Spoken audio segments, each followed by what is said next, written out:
Okay, so let's go ahead and put the kale and the collard greens back inside of the bowl here. Okay.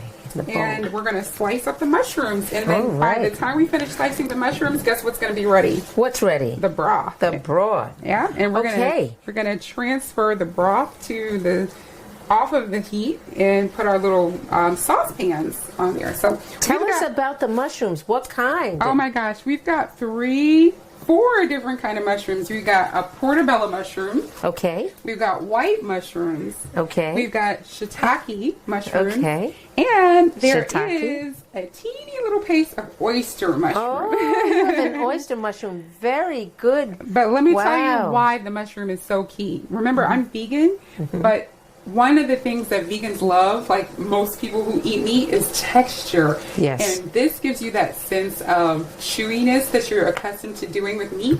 Let's start with the portobello. Okay. And what I want you to do with your portobello is I want you to do a kind of a thick slice, like about this thick, about a ½ inch thick. Okay. And we're going to kind of leave them in really big chunks. So once we get them, you might get 5 slices out of it. Okay, got it. And then we're just going to cut it in half. And then we're going to put it back in the bowl over here, because that's going to be the last thing we cook. And then we're going to take the shiitake mushroom. And the way I cut the shiitake, I just cut off the end piece, and then I just slice.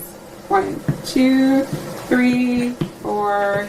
And when I get to that middle slice, I just go right down to the stem, and then I continue. And then we're going to go ahead and do the white mushroom. So what you kind of want to do with your mushroom is that just like you're doing right now, nice, even, hearty sizes. Even hearty sizes. Yes, because we want to chew, we want to bite down into this mushroom. Okay.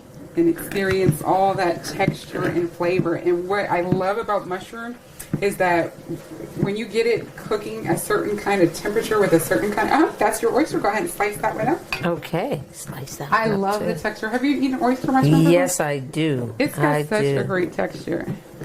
And I kind of just have a stem, so I'm just slicing it up into like 4 pieces now. Guess what? What? We're done. We have chopped up all of our veggies, and we are now finished simmering our wonderful broth. Okay. And so what I want you to do is just move this frying pan, and you'll find that there's a heat barrier. Okay. And what we're going to do is carefully lift up. You need to get a towel. Oh, yes, I do. Oh, I would have been ready to holler, my dear. Here's one Thank for you, and here's one for me. And just carefully, without touching the fire, put your pot right there. Perfect. Okay. So that, believe it or not, is still cooking. Go ahead and take your saucepan, and now we've got some olive oil. Okay. Take a teeny bit of olive oil just to cover the bottom of the pan. Perfect.